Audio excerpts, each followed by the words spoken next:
Hello दोस्तों, मैं अतुल तिवारी आप सबका अर्थ सिविल सर्विसेज क्लासेस में स्वागत करता हूं। दोस्तों, हम लोगों की एथिक्स की क्लास चल रही है जिसमें हम दार्शनिकों को पढ़ रहे हैं और दार्शनिकों को पढ़ते हुए हमने 3 दार्शनिक कंप्लीट कर लिए हैं दोस्तों। शंकराचार्य, आचार्य शंकराचार्य, और इसके बाद जो हमारे अगले थे वो कौन थे? सुकरात। और जो हमारे अगले अभी जिसको हमने कंप्लीट किया है वह कौन है? चारवाक। तो इस प्रकार हमने 3 दार्शनिकों को कंप्लीट कर लिया है। एक पाश्चात्य दार्शनिक है सुकरात। हमारे सिलेबस में 2 पाश्चात्य दार्शनिक हैं, सुकरात और प्लेटो। तो जो हमारा आज का लेक्चर होगा वह प्लेटो का होगा, यानी कि हमारे जो चौथे दार्शनिक होंगे वह कौन होंगे? प्लेटो होंगे। इस बार आयोग ने सिलेबस में हमारे कितने दार्शनिकों को रखे हैं? 17 रखे हैं। तो ये हमारा चौथे दार्शनिक होंगे। तो दोस्तों, जैसे जैसे ये दार्शनिक कंप्लीट हो रहे हैं, आप इनसे संबंधित जितने भी क्वेश्चन हैं उन्हें भी आप लिखते रहिए, अभ्यास करते रहिए, और आप देखिए कि आप वीडियो लेक्चर के बाद उन क्वेश्चंस को, उन प्रश्नों को हल कर पा रहे हैं या नहीं कर पा रहे हैं। आप शब्द सीमा में लिखिए और बनावट में अभी मत जाइए, वह आ जाएगा धीरे धीरे। लेकिन सबसे पहले आप क्या करें? लिखने का प्रयास करें। लिखने की जो प्रायोरिटी है वो पहली होनी चाहिए। तो इस प्रकार हम चौथे दार्शनिक को आज देखेंगे। और दोस्तों, प्लीज़ आप लोग वीडियो को लाइक ज़रूर करिए और अपनी राय भी हमें कमेंट के द्वारा बताते रहिए, जिससे हमें पता चलता रहे कि आप लोगों को वीडियो से मदद मिल पा रही है, आपकी एक जो अंडरस्टैंडिंग है वह बन पा रही है कि नहीं बन पा रही है। साथ ही चैनल को आप लोग सब्सक्राइब भी करिए। ठीक है दोस्तों, तो चलिए अब हम स्टार्ट करते हैं और देखते हैं प्लेटो के बारे में। तो सबसे पहले किसी भी दार्शनिक को पढ़ने से पहले हम उनका क्या जानेंगे? ब्रीफ जीवन परिचय उनका जानेंगे कि क्या कैसा रहा है, क्योंकि यहाँ से 2 मार्कर के क्वेश्चन बनते हैं। तो प्लेटो के बारे में हम देखेंगे, इनका जीवन परिचय क्या कैसे रहा है। तो सबसे पहले नाम इनका क्या है? प्लेटो है। और इनका एक अन्य नाम जो है वह क्या है? अफलातून है। इनका निवास यूनान एथेंस में है। जन्म इनकी, अगर जन्म की बात की जाए तो वह कब हुआ है? 428 ईसा पूर्व में इनका जन्म हुआ है। मृत्यु 347 ईसा पूर्व में। अब इनकी जो मोस्ट इम्पॉर्टेंट है, यहाँ से इनके क्वेश्चन नहीं बनेंगे, ये आप लोगों को समझने के लिए, एक अंडरस्टैंडिंग के लिए बता दिया गया है। अब यहाँ से क्वेश्चन बनेंगे। तो रचनाएं 2 मार्कर में आ जाती हैं। कोई भी 3 रचनाएं लिखने के लिए आपको दे दिया जाएगा, या हो सकता है कि इन बुक्स में आपको लिख करके इनके बारे में पूछने के लिए दे दें। तो इनकी जो रचनाएं हैं वह कौन कौन सी हैं? 3 सबसे फेमस हैं, द रिपब्लिक, द स्टेटमैन और द लॉज। ये इनकी 3 फेमस बुक्स हैं जो 1-2 बार एग्ज़ाम्स में पूछी भी जा चुकी हैं। फिर इन 2 बुक्स को भी आप याद रखिए, सिम्पोजियम और इयोन। तो ये 5 बुक्स इन्होंने लिखी है। किसने? प्लेटो ने। चलिए आगे देखते हैं। और इनके द्वारा एक अध्ययनशाला भी स्थापित की गई थी, जिसका क्या नाम है? एकेडमी है। तो एकेडमी नाम से इन्होंने क्या किया है? एक संस्था भी स्थापित की थी। ठीक है दोस्तों, तो एकेडमी नाम से इन्होंने क्या किया था? अध्ययनशाला की स्थापना की थी। कहाँ की थी? एथेंस में की थी। और एक चीज़ और जान लीजिए कि जो हमारे प्लेटो हैं, इनके गुरु कौन हैं? अरस्तु हैं। अरस्तु प्लेटो के गुरु हैं। और प्लेटो किनके गुरु हैं? प्लेटो जो है तो सुकरात के गुरु हैं।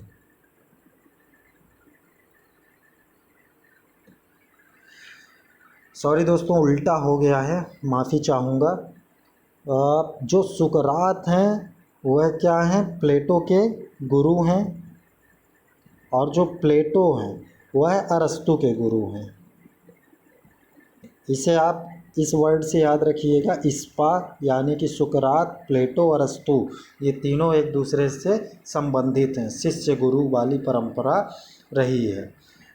तो अब इनके देख लेते हैं हम लोग। क्या देखेंगे? नैतिक विचार देखेंगे। वही हम पढ़ते हैं दार्शनिकों में कि इनके क्या क्या विचार रहे हैं। तो प्लेटो ने न्याय का सिद्धांत दिया है।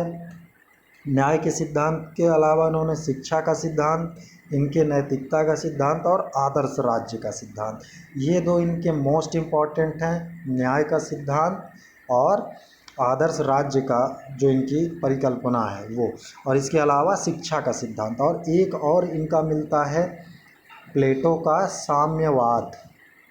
साम्यवाद इन्होंने राजा और सैनिक वर्ग के लिए जो साम्यवाद का सिद्धांत दिया है उसे भी हम जानेंगे।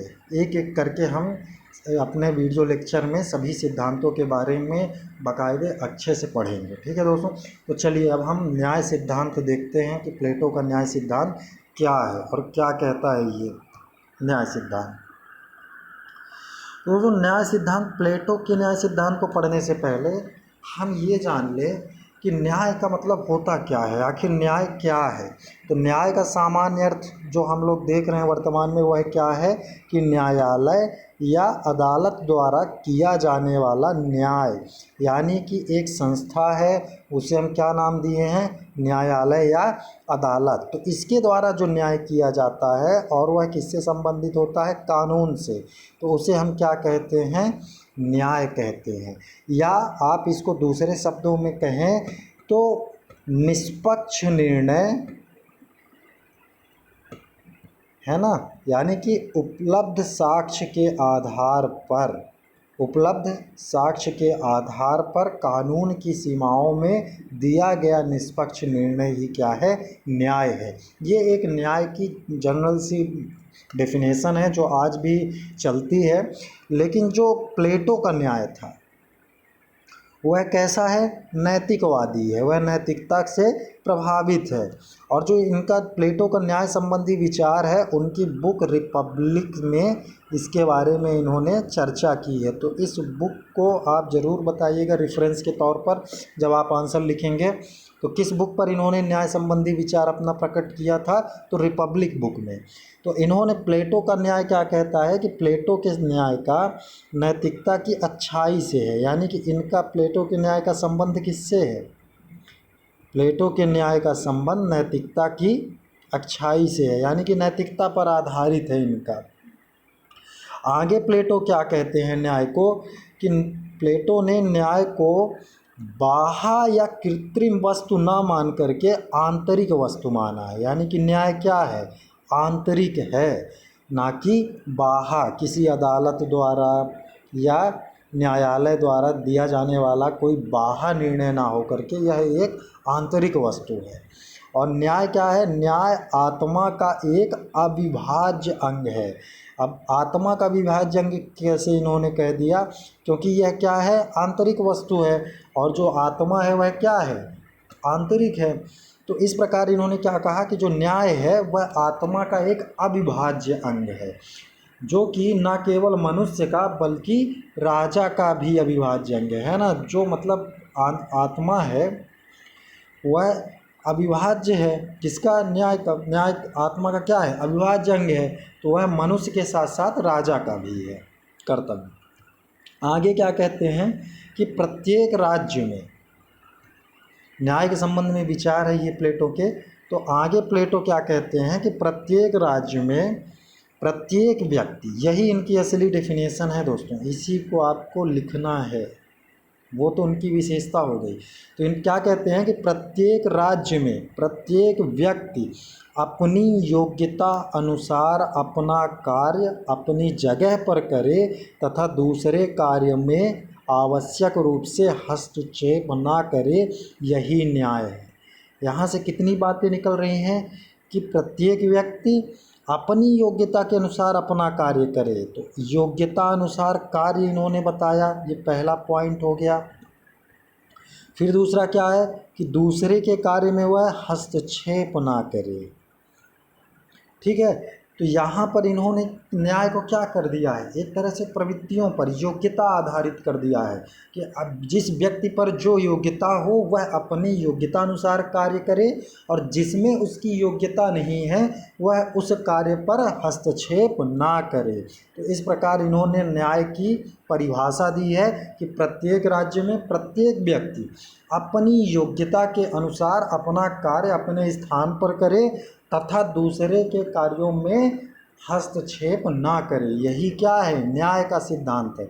और इसी से प्रवृत्तियां बताएगा वह व्यक्तियों की, और उस प्रवृत्तियों से वह राज्य में 3 वर्ग भी बताएंगे। तो आइए देखते हैं क्या कहता है आगे। तो प्लेटो ने अपने न्याय सिद्धांत को प्रतिष्ठित करने के लिए, मतलब इस न्याय सिद्धांत को वह स्थापित करने के लिए क्या करता है, सबसे पहले मनुष्य की प्रवृत्ति का अध्ययन करता है वह, कि ह्यूमन टेंडेंसी क्या होती है, उसका वह क्या करता है, अध्ययन करता है प्लेटो। क्या अध्ययन करता है, और वह अध्ययन करके इन्हें किन वर्गों में बांटता है, 3 वर्गों में बांटता है। प्रवृत्तियों के आधार पर प्लेटो क्या करता है, इन्हें 3 वर्गों में विभाजित करता है। किसको, मनुष्य को। और वो 3 वर्ग अपने अपने क्षेत्रों पर कार्य करें बिना किसी अन्य के कार्य में हस्तक्षेप किए, तो वही क्या हो जाएगा, न्याय हो जाएगा। यानी कि प्रवृत्तियों पर आधारित है इनका न्याय सिद्धांत। तो वो 3 प्रवृत्तियां क्या हैं, आइए देख लेते हैं।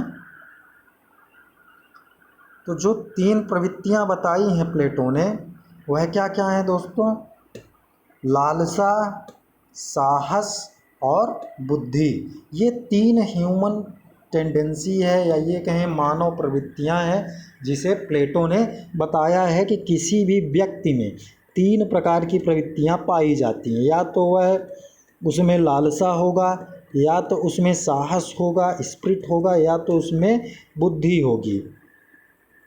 अब ये आपसे 2 मार्कर में क्वेश्चन पूछ सकता है दोस्तों इथिक्स में, कि प्लेटो की 3 प्रवृत्तियां या प्लेटो की मानव संबंधी प्रवृत्तियां क्या हैं। तो आप सीधे बताइए, लालसा, साहस और बुद्धि। और इन 3 प्रवृत्तियों के आधार पर उसने 3 वर्ग बनाए। कितने वर्ग, 3 वर्ग। तो वो 3 वर्ग क्या हैं, कि जिस व्यक्ति में या जिस मनुष्य में लालसा की प्रधानता होगी, और अन्य ये जो 2 गुण हैं, साहस और बुद्धि, ये गौण होंगे, तो वह कौन से वर्ग में आएंगे, उत्पादक वर्ग में आएंगे। उत्पादक वर्ग में कौन हो सकता है, कृषक हो सकते हैं, मजदूर हो सकते हैं, और उद्यमी हो सकते हैं। तो ये सब किस में आएंगे, उत्पादक वर्ग में आएंगे। क्यों, क्योंकि इनमें लालसा की प्रवृत्ति अधिक होती है। और यह राज्य का कौन सा वर्ग होगा, निम्न वर्ग होगा।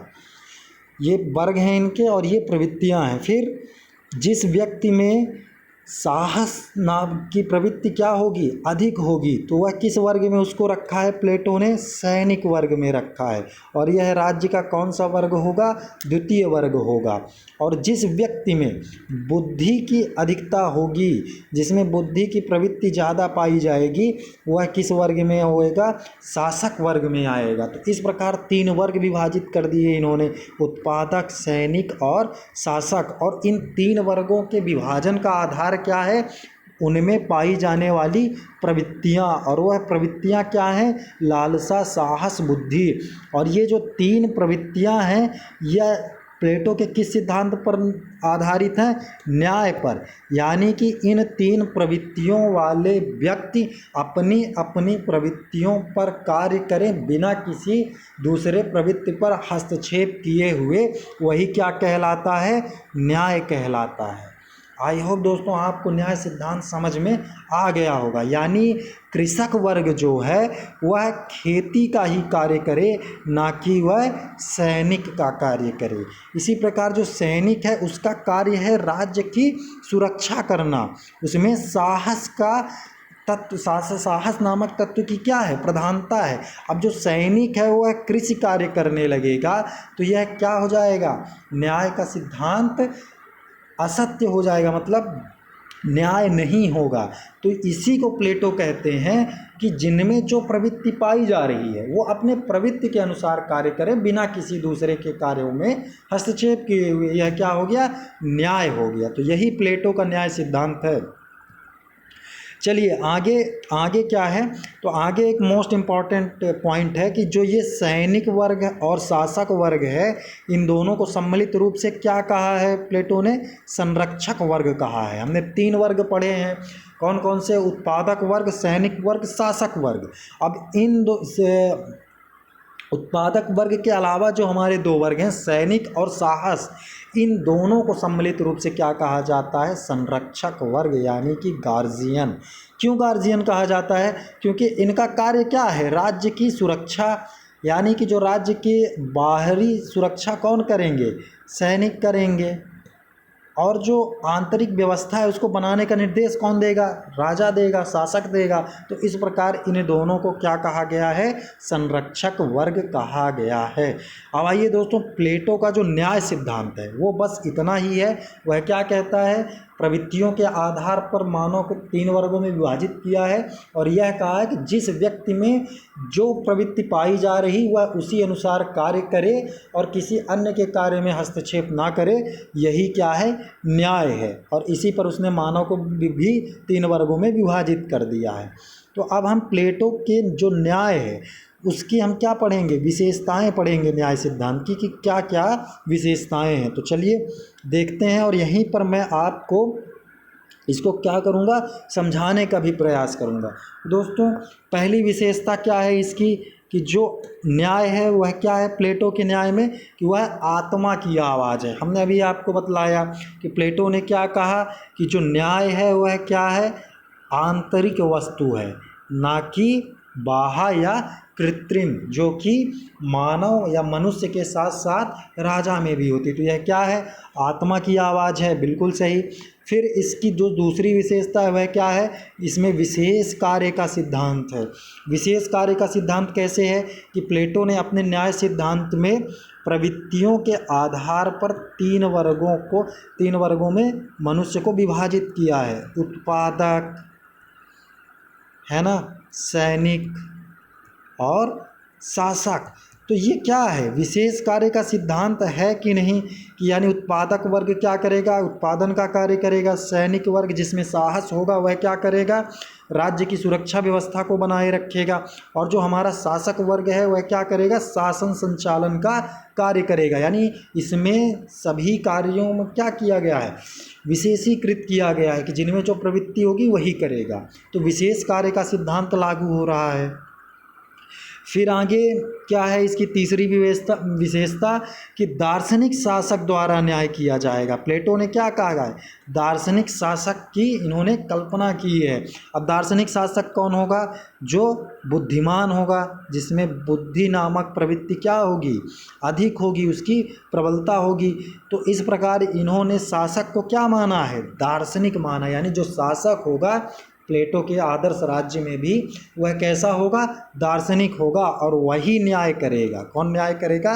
दार्शनिक शासक। तो ये इनकी विशेषता है। अगली विशेषता क्या है इनकी न्याय से संबंधित? कि राज्य में व्यक्ति की उन्नति। अब कैसे राज्य में व्यक्ति की उन्नति होगी? यदि प्रत्येक व्यक्ति अपने प्रवृत्ति के अनुसार कार्य करेगा तो सभी व्यक्तियों की क्या होगी? उन्नति होगी। क्योंकि जिसमें जो क्षमताएं हैं, जो योग्यताएं हैं, वह उसी के अनुसार अपना कार्य करेगा।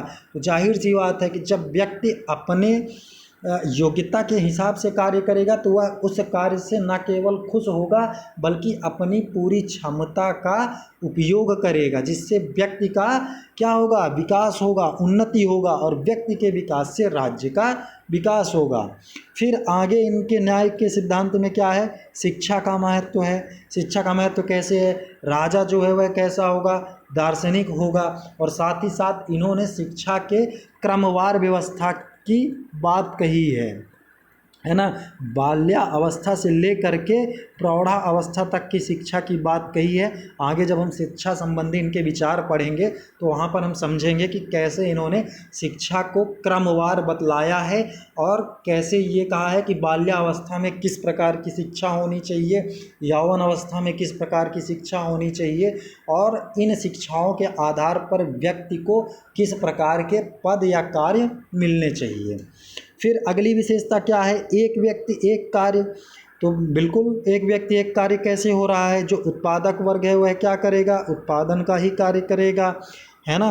वो ऐसा तो नहीं है कि वह सैनिक का कार्य करने लगेगा या वह शासक बन जाएगा, ऐसा नहीं है। एक व्यक्ति जो है तो एक ही कार्य करेगा। अगर कृषक है तो कृषक क्या करेगा? खेती का ही कार्य करेगा।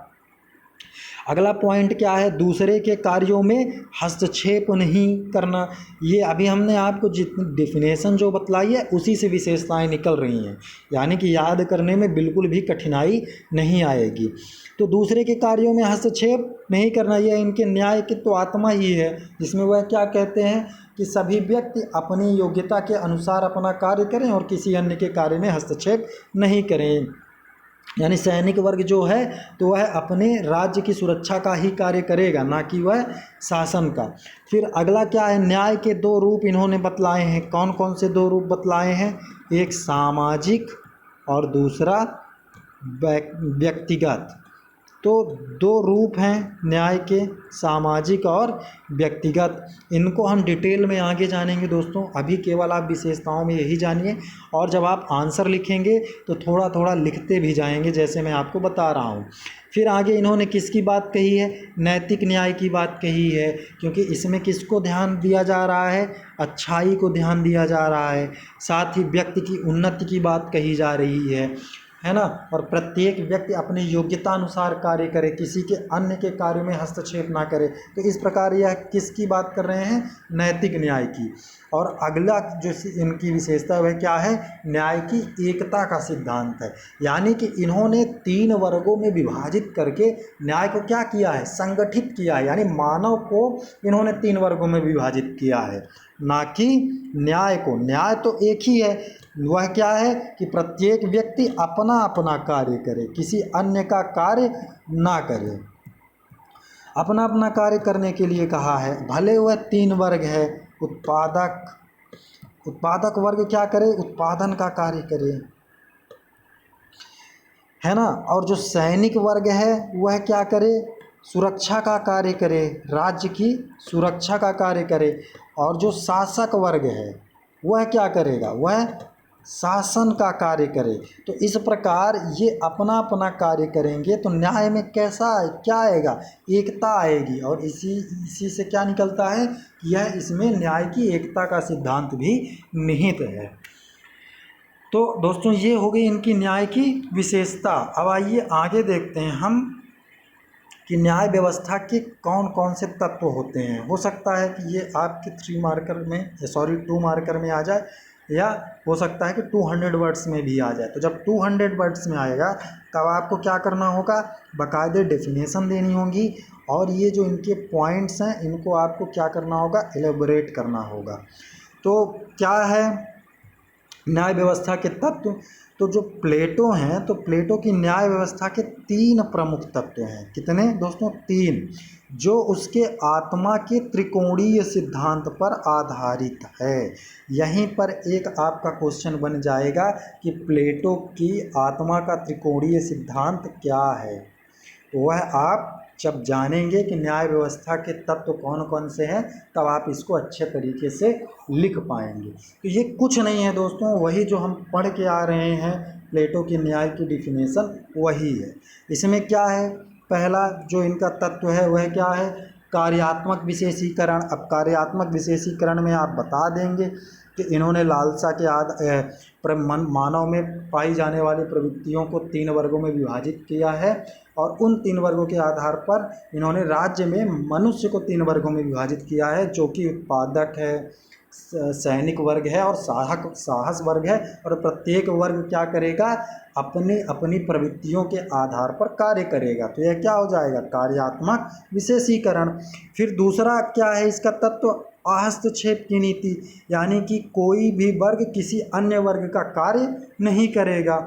तीसरा क्या है, पारस्परिक सामंजस्य, यानी कि इन सब में क्या होगा, आपस में सामंजस्य होगा। सभी मनुष्य अपना अपना कार्य करते हुए स्वयं की उन्नति करेंगे और अपनी उन्नति से राज्य का विकास करेंगे। तो इनमें क्या होगा, पारस्परिक सामंजस्य होगा। तो इस प्रकार न्याय व्यवस्था की प्लेटो के कितने तत्व हैं, 3 तत्व हैं, कार्यात्मक विशेषीकरण, हस्तक्षेप की नीति और पारस्परिक सामंजस्य। यानी कि इन्होंने क्या किया, कार्य को भी विशेषीकृत कर दिया कि इस वर्ग का व्यक्ति अपने ही प्रवृत्ति के आधार पर कार्य करेगा, और जब वह अपने प्रवृत्ति के आधार पर कार्य करेगा तो किसी अन्य प्रवृत्ति पर हस्तक्षेप नहीं करेगा, और जब हस्तक्षेप नहीं करेगा तो उनमें क्या होगा, पारस्परिक सामंजस्य होगा। तो दोस्तों आई होप समझ में आया होगा आपको कि जो प्लेटो की न्याय व्यवस्था के तत्व हैं वह क्या है। अब जब हम प्लेटो की न्याय सिद्धांत को समझ चुके हैं कि इनका न्याय सिद्धांत क्या है, उसकी विशेषता क्या है, न्याय व्यवस्था के तत्व क्या है, तो इनमें कुछ कमियां भी होंगी। तो हम देखते हैं कि आलोचनाएं इनकी किन आधारों पर की जाती है। तो देखिए, सबसे पहले एक विद्वान है सेबाइन, तो ये आप रेफरेंस ले सकते हैं अपने आंसर में वजन डालने के लिए। ये क्या कहते हैं कि प्लेटो का न्याय कल्पना, स्थावर, निष्क्रिय, आत्मानुवादी, अनैतिक तथा अव्यावहारिक है। ये किसने कहा है, सेबाइन महोदय ने। सेबाइन महोदय ने क्या कहा है कि जो प्लेटो का न्याय है वह क्या है, कल्पनाओं पर आधारित है, निष्क्रिय है, आत्मानुवादी है, मतलब यह आत्मा पर आधारित है। साथ ही इन्होंने क्या कहा कि यह अनैतिक और अव्यावहारिक भी है, यानी कि इसे हम व्यवहार में नहीं ला सकते। कैसे नहीं ला सकते दोस्तों, कि किसी व्यक्ति में प्रवृत्ति क्या होती है, बदलती रहती है। किसी व्यक्ति में कभी लालसा है, हो सकता है कि वह पहले डरता हो, अब उसके अंदर साहस आ गया हो। तो इस प्रकार क्या होगा, एक तरह से कॉन्ट्राडिक्शन आ जाएगा, अव्यावहारिकता उत्पन्न हो जाएगी और व्यक्ति अपने प्रवृत्ति के आधार पर कार्य नहीं कर पाएगा। तो इसलिए यह क्या है, अव्यावहारिक है। और साथ ही जो मानव है उसकी प्रवृत्तियों को सटीकता से नहीं अंदाज़ा लगाया जा सकता कि किस व्यक्ति में किस प्रवृत्ति की प्रबलता अधिक है, क्योंकि सभी व्यक्तियों में क्या होता है, सभी प्रकार की प्रवृत्तियां होती हैं। यह एक अलग बात है कि किसी में किसी की अधिकता है और किसी में किसी की कमी है। ठीक है दोस्तों, तो आगे अब देखते हैं कि और क्या है। तो प्लेटो का जो न्याय सिद्धांत है वह किस पर आधारित है, आत्म संयम पर आधारित है, यानी कि वह अपने प्रवृत्ति के आधार पर ही कार्य करे। ठीक है, तो इससे क्या हो जाएगा कि व्यक्ति में निष्क्रियता आएगी। निष्क्रियता कैसे आएगी कि कोई रचनात्मकता नहीं रहेगा। अगर लालसा है तो वह क्या करेगा, कृषि का ही कार्य करेगा, मजदूरी का ही कार्य करेगा, उत्पादन का ही कार्य करेगा, यानी कि उसके जो अन्य क्षेत्र होते हैं मानव विकास के, वह क्या हो जाएंगे, बंद हो जाएंगे। वह केवल उत्पादन कार्यों में ही संलग्न रहेगा। तो क्या होगा, इससे एक निष्क्रियता आएगी।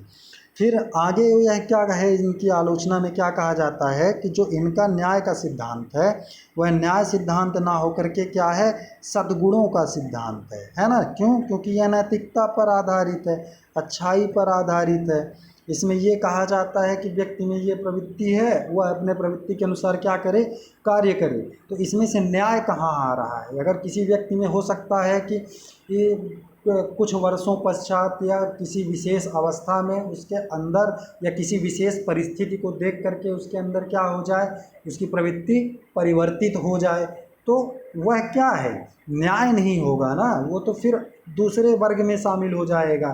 तो इस प्रकार एक अव्यवस्था की कड़ी बनेगी। तो यह क्या है, एक सद्गुण सिद्धांत है कि व्यक्ति अपने अपने प्रवृत्तियों के आधार पर क्या करे, कार्य करे। तो ये एक इनकी अगली आलोचना है। और एक अन्य आलोचना क्या है कि प्लेटो ने क्या किया है, स्वभावगत व्यवस्था की है, किंतु स्वभावगत यानी कि मानव में जो स्वभाव पाया जाता है उसके आधार पर इन्होंने कार्य का विशेषीकृत किया है। तो ये क्या है, स्वभावगत व्यवस्था की, किंतु पारस्परिक संबंध को मिटाने की कोई व्यवस्था नहीं की है। पारस्परिक संघर्ष है दोस्तों, सॉरी। तो जो अब ये इन्होंने तो स्वभावगत व्यवस्था कर दिया है कि ये तीन प्रवृत्तियां पाई जाती हैं और प्रत्येक वर्ग अपनी प्रवृत्तियों के आधार पर क्या करे, कार्य करे। चलिए ठीक है, लेकिन अगर इन प्रवृत्तियों में आपस में संघर्ष होता है, कॉन्ट्राडिक्शन होता है, तो उनका उस संघर्ष के समाधान क्या है, उस समस्या का हल क्या है, इसके बारे में प्लेटो ने कुछ नहीं कहा है। तो इस प्रकार ये इनकी एक अन्य आलोचना बन जाती है। और आगे इन्होंने जो दार्शनिक शासक है उसको इतनी ज़्यादा शक्तियाँ प्रदान कर दिया है कि यही न्याय करेगा। और जब आप सब जानते हैं कि किसी व्यक्ति में शक्तियों के अत्यधिक केंद्रीकरण से क्या होती है, अराजकता होती है, और शासक क्या हो जाता है, निरंकुश हो जाता है, यानी कि उस पर कोई अंकुश लगाने वाला नहीं होता है। यानी कि इनमें क्या कर दिया उन्होंने, शक्ति का केंद्रीकरण कर दिया है, जिससे शासक क्या हो जाएगा, निरंकुश हो जाएगा। ठीक है दोस्तों, तो आज के लिए इतना ही हम लोगों ने आज न्याय सिद्धांत के बारे में पढ़ लिया है।